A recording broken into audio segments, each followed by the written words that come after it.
Welcome to the Money Savvy Parents Podcast, the podcast for parents to gain financial education to then pass on through the generations. I am your host, Laura, mother to 3 beautiful children and founder of a financial coaching business, Savvy Peacocks. Let's remove the taboo from money together.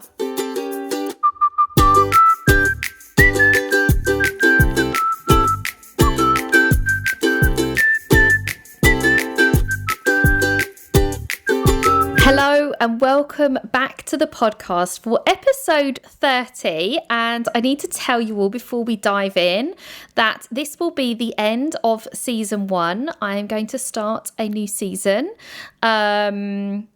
Maybe in the next few weeks, maybe straight away. I don't know. I've got the topics, but I just feel like I need to stop the season here. And I'm going to focus much more on the types of clients I've been helping in my business, which are entrepreneurial parents. So if you've enjoyed what you've heard so far, maybe you're an entrepreneur, maybe you're not. It will still be all around money. It'll be around those topics that lead to money or parenting, but much more around what it is to be an entrepreneurial parent and earning money and receiving money in that way. So looking forward to season 2. Just wanted to let you know that is coming. So today we're going to talk about one of those subjects that a lot of people won't realise links into money, but I do think it does link into our own happiness and how we're feeling about life right now, which of course then can have an effect on our spending, and it can also have an effect on how we feel about receiving money, etc., and what we might display to our children.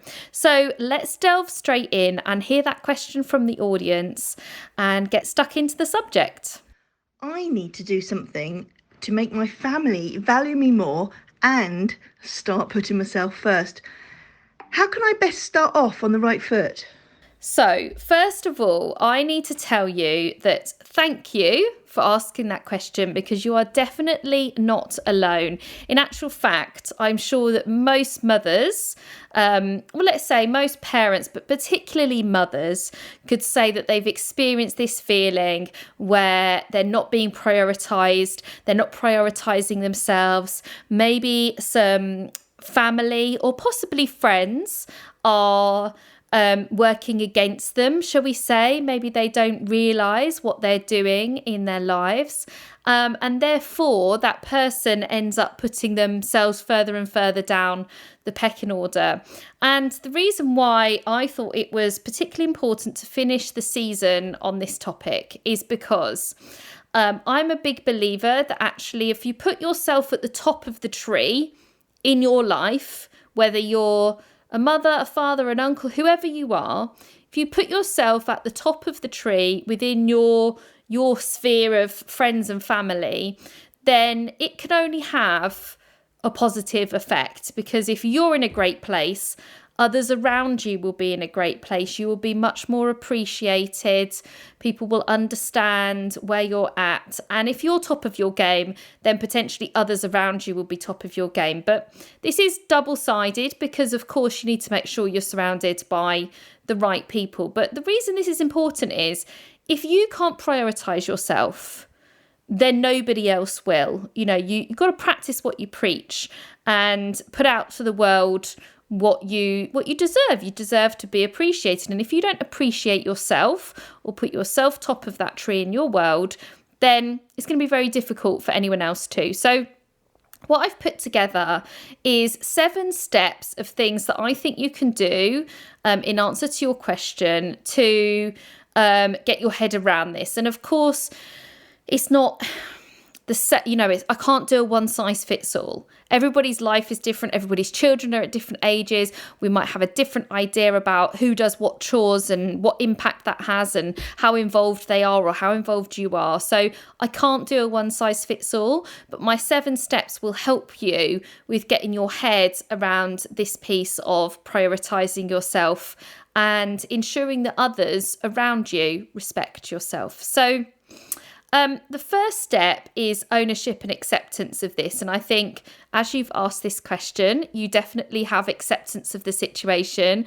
You fully understand that this can't continue and that something's got to change.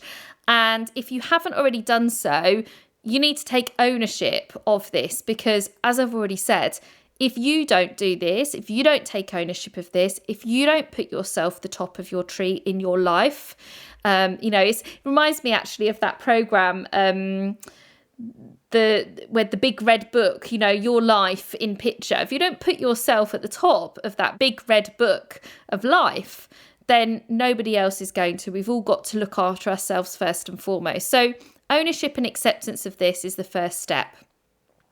Step 2 is thinking about, okay, what does the ideal look like? What is missing in my life? What needs to change? What is happening right now and what needs to be different? And, big as you want to with this, like, what does my ideal look like? If I had a magic wand tomorrow, not discounting things that are impossible to happen tomorrow, like becoming a millionaire overnight, that's not going to happen. But, in your day-to-day life as it is now, what does your ideal week look like? What does your ideal day look like? What is it that winds you up most? How are you feeling? What is it you're missing that you may be not feeling that you need to be feeling? And write all of those thoughts down. So what does your ideal look like? And then step 3 is to go back. So you've looked through the future. What does my ideal like? Step 3 is look back. How have you got to this place? How have you got here? Is it been something that's happened over time?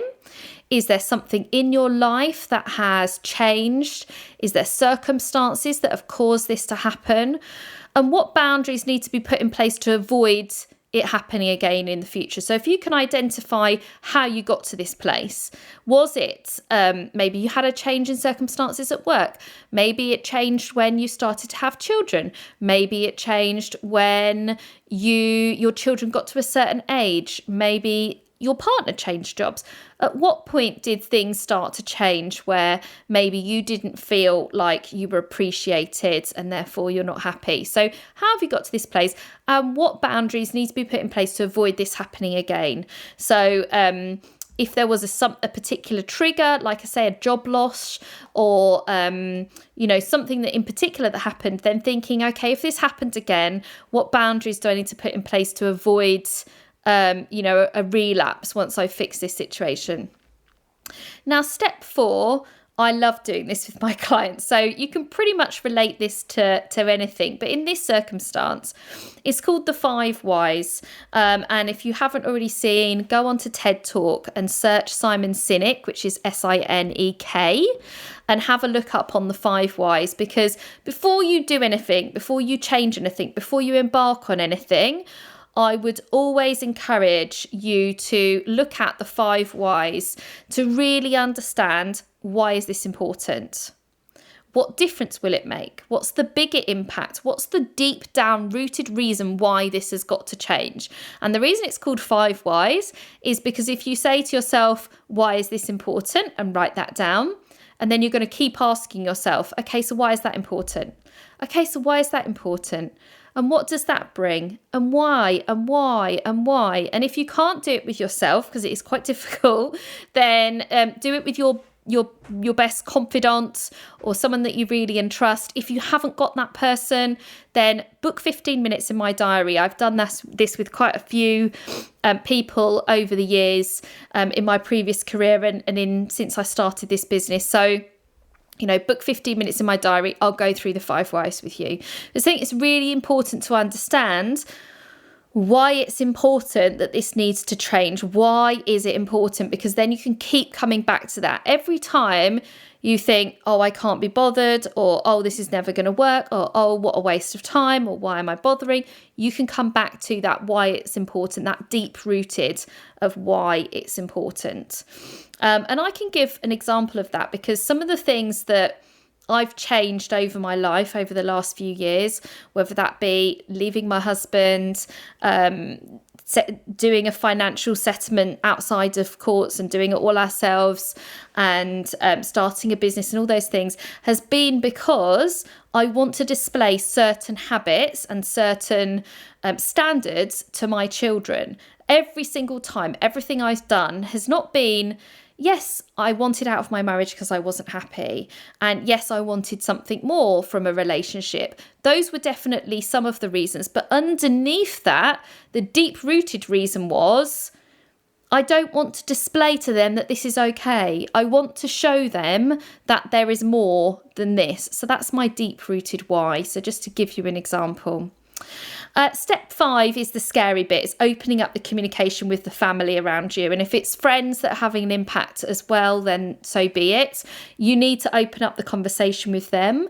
I would suggest going back to my previous episode around talking to your partner about money, because the same philosophy applies.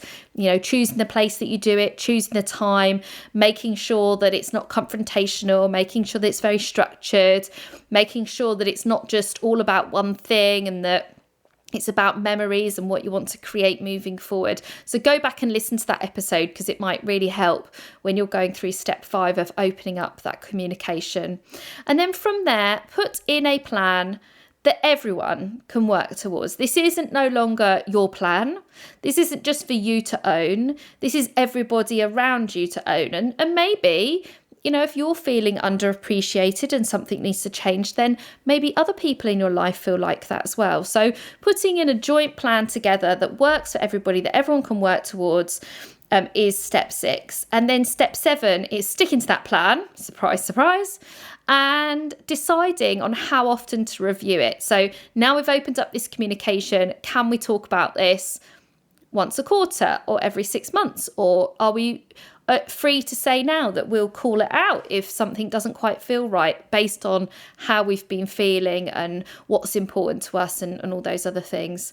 So in summary, everybody around you will be far stronger when you're in the best place possible, when you're prioritizing yourself. And review the positive and negative effects of those that you spend time with. Remember, I've said before that you are a direct reflection of the 5 people you spend the most amount of time with. So be conscious, if they're having a negative effect on you, then the chances are they could be creating a negative aura for yourselves. Follow the steps that I've outlined to ensure that you don't ignore it, and then practically tackle it and ensure that it never happens again. I hope you found that useful and motivational at the very least. Please reach out to me if you've got any other questions or thoughts on it. As I said, this marks the end of season 1. Season 2 will be starting up in the next week or 2. It will still be released on a Wednesday, so still keep an eye out for the podcast on those days. But I am going to be tailoring my episodes more around the trials and tribulations of being an entrepreneurial parent and what that means. And as always, if you've got any questions or something you'd like me to answer in the podcast, then please feel free to slide onto my DMs, send me an email, whatever suits you, so that you can share your question and I can answer it for you on the podcast. I hope you all have a fabulous day, and I look forward to having you with me on the podcast in the future. Take care. Thank you so much for listening to Money Savvy Parents. If you enjoyed today's episode, then please subscribe and post your money questions within a review for future episodes. If you want to learn more, then please join my Money Savvy Parents Facebook group or club on Clubhouse. Let's remove the taboo from money together.